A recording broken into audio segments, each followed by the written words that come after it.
Bonjour. Procédons à l'étude du CAC 40 à la clôture du 2 octobre 2020. Alors le CAC 40 a l'équilibre aujourd'hui avec plus 0,02%, affichant une clôture à 4824,88. Regardons le graphique.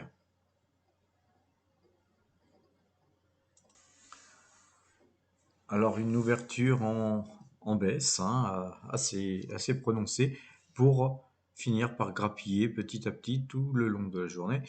Une hausse infime, disons, uniquement rejoindre la clôture d'hier. Donc en fait, rien ne s'est passé entre hier et aujourd'hui.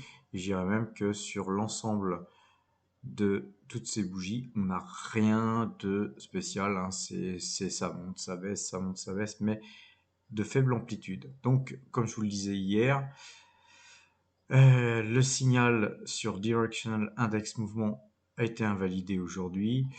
Et donc, voilà pourquoi je vous conseillais de ne pas jouer ce signal parce qu'il y avait trop d'incertitudes.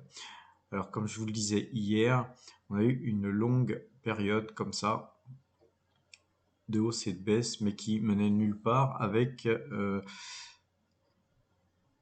d'une certaine façon, pour les acheteurs et les vendeurs, un, un moyen de pouvoir s'en sortir à tous les moments, qu'on soit indifféremment acheteur que vendeur. Je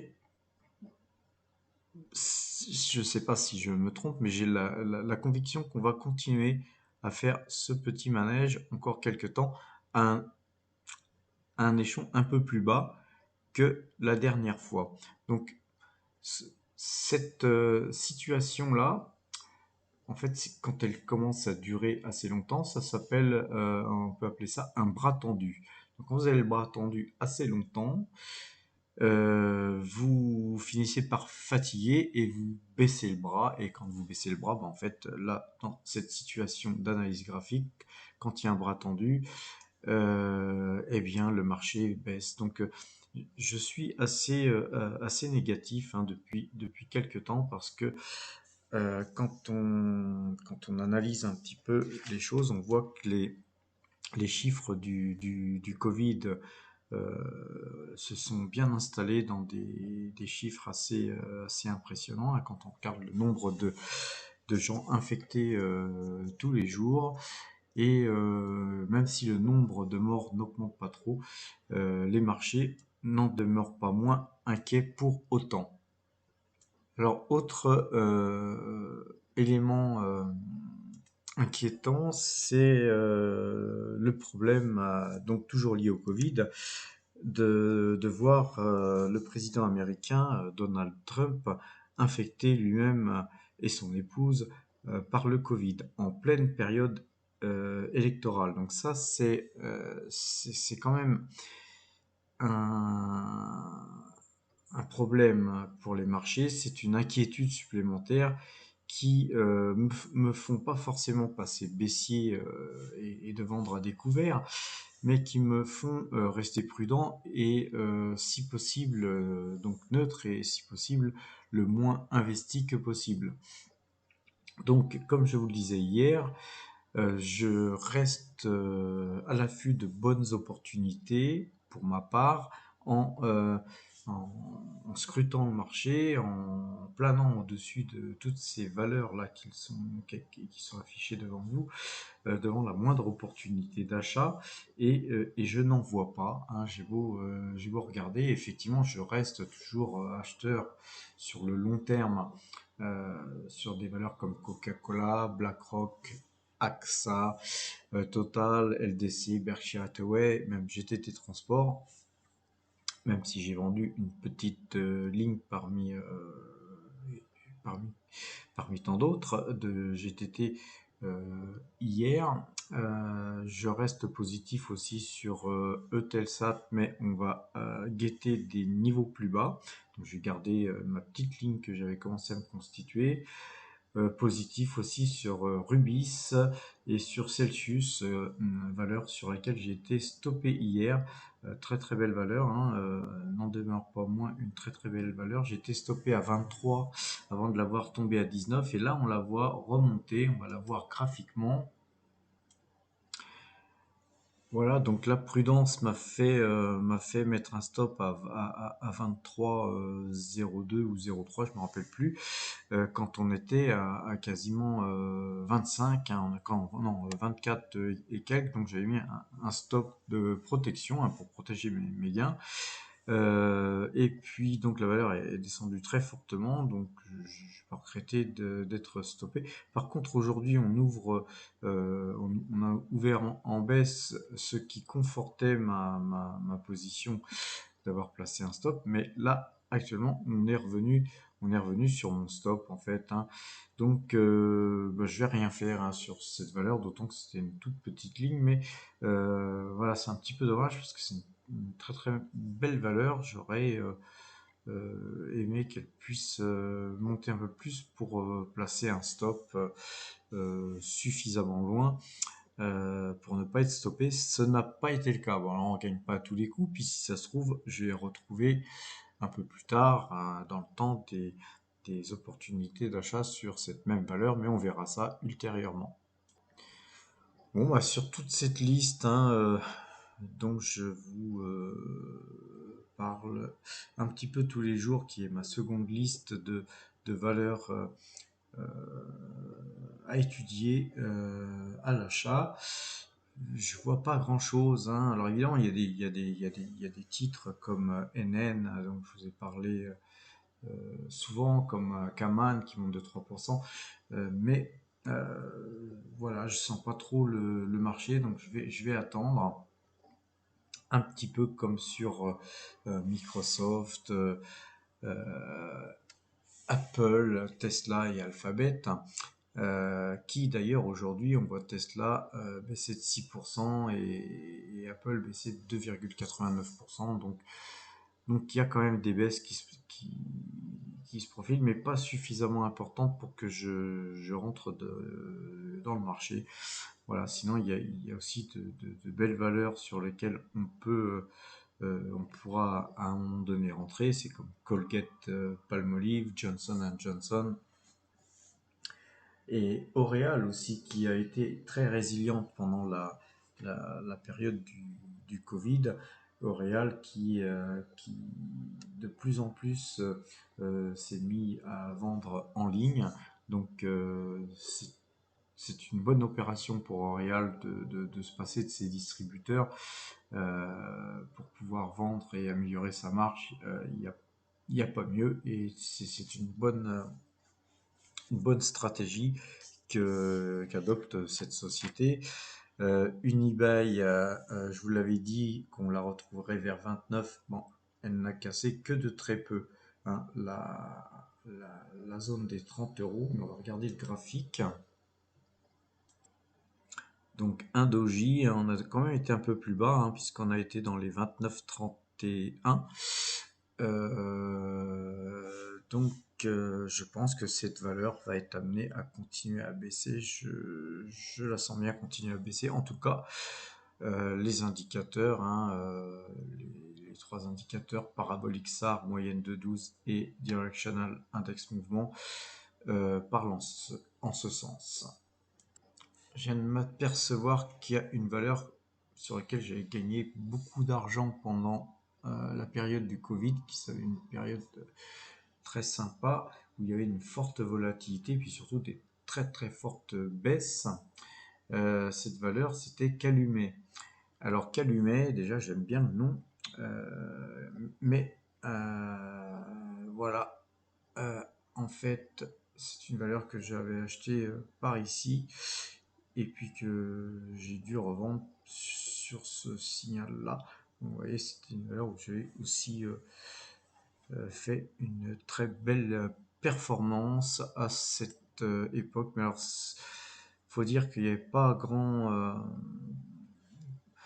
grande gloire à faire ces performances, hein, quand on a une valeur qui part de 4 euros et qu'on la retrouve à moins de 1 euro.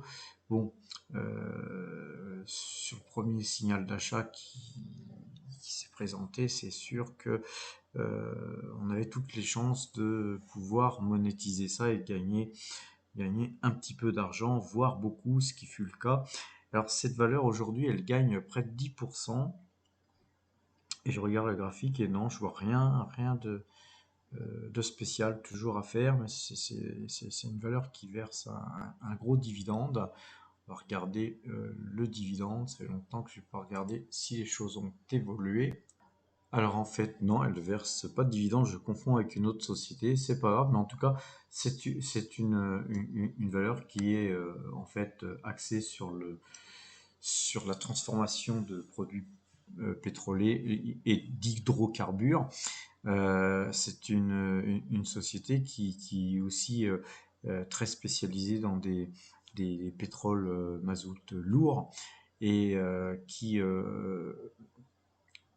possède des installations et qui les loue aussi principalement à des sociétés qui veulent commercialiser des produits spécialisés. Voilà, donc c'est ce type de société euh, sur lequel on peut mettre un petit billet, mais il faut jamais mettre des sommes énormes sur ce genre de valeurs parce que c'est des valeurs qui peuvent doubler, tripler même en très peu de temps, mais elles peuvent aussi valoir 3 fois moins et voire faire faillite, hein. Donc la plus grande prudence s'impose sur ce genre de société.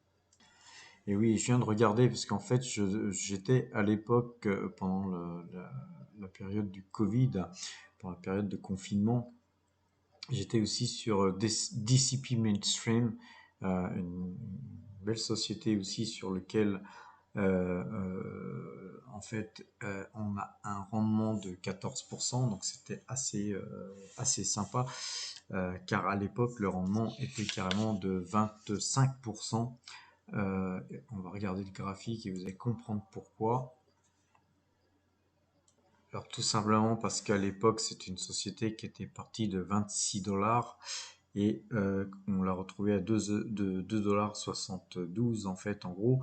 Et donc sur la remontée, donc quand elle était dans ces eaux-là, elle affichait un taux de distribution de dividendes qui avoisinait les 25% l'an, et sachant que ce dividende est distribué trimestriellement.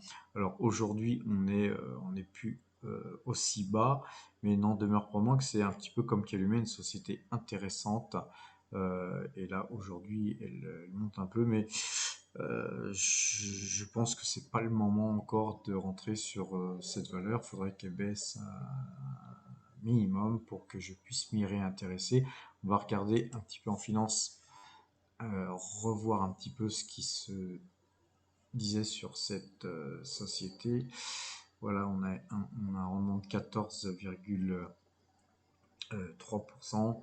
Et ce qu'il faut regarder, je crois que cette société est endettée. Voilà, elle est quand même pas mal endettée, mais pas tant que ça par rapport en fait à la croissance du chiffre d'affaires. Si on regarde le chiffre d'affaires probable entre 2020, 2021 et 2022, ça reste acceptable. Donc voilà, c'est une société sur laquelle on peut mettre aussi un petit billet à l'occasion, mais on attendra encore, je vous en reparlerai si je le fais. Et donc pour terminer, on va un petit peu analyser le pétrole, hein, donc le Brent. Le Brent a quand même perdu 3,86% à 39,08 dollars. Et le graphique, hein, si on le regarde en mini graphique, là ici, je ne vais pas forcément perdre de temps à vous montrer le graphique, mais on voit bien que là, on a cassé les plus bas ici. On voit bien que le pétrole est mal barré et que ça va certainement continuer à baisser. Donc, donc en fait, je revois un peu ma position sur Total. J'avais commencé à acheter tous les 1 euro. Mais là, je vais attendre sur Total, on va regarder le graphique, je vais attendre plutôt un signal.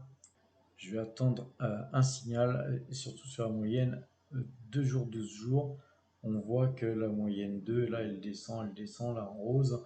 On la voit ici, elle est encore pas prête de croiser la moyenne 12 jours. Donc, on va sur Total s'arrêter d'acheter tous les 1 euro et plutôt attendre un prochain signal qui risque d'être un peu plus bas. Ça peut être du 25, 24, 23, pourquoi pas, parce que quand on regarde le graphique pendant la période euh, de confinement, on l'avait même retrouvé à 21 et quelques, hein. On l'avait retrouvé à 21,12, je crois, au plus bas, ouais, 21,12 au plus bas.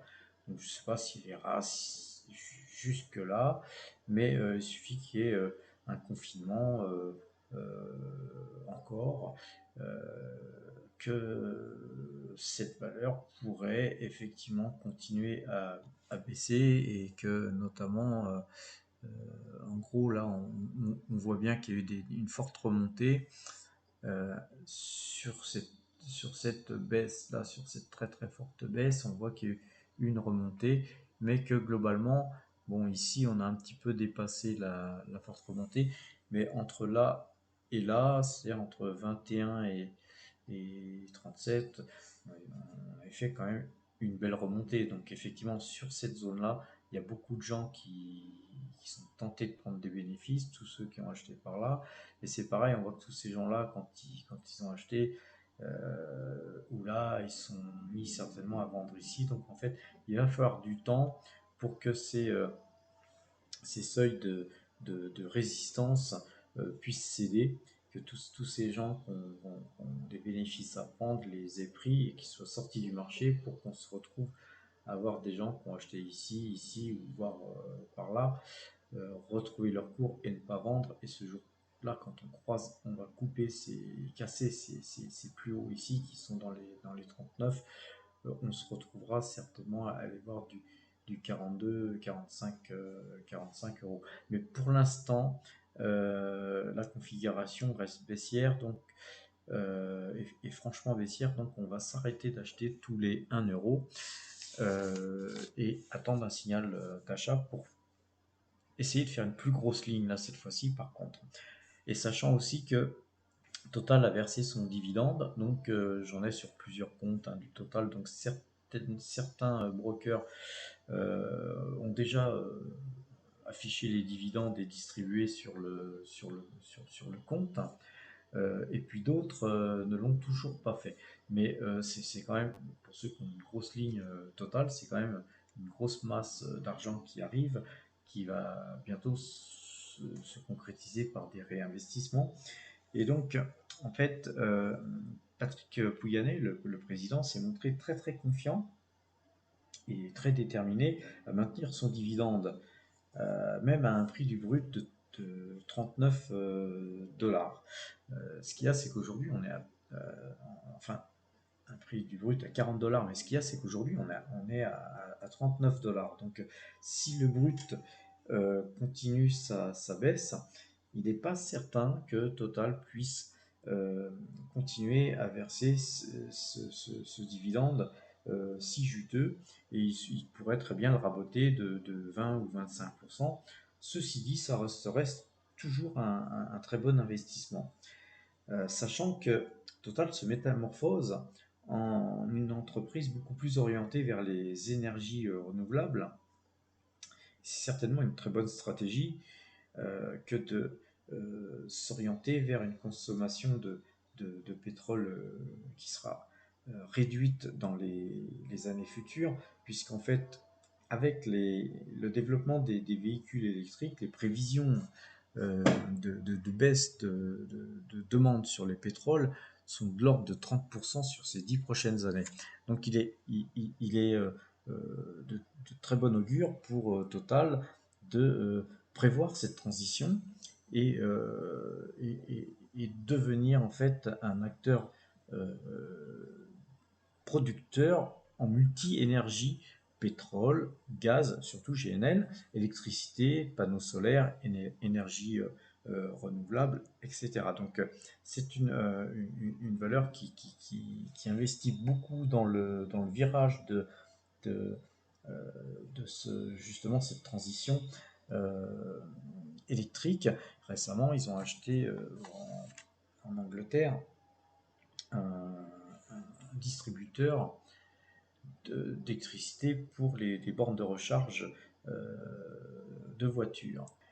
Donc en fait, je recherchais parce que j'ai oublié le nom de la société et Total a donc signé l'acquisition de la société Bluepoint London auprès du groupe Bolloré. Donc en fait, c'est 1600 points de charge qui sont installés à Londres, qui sont passés sous giron Total.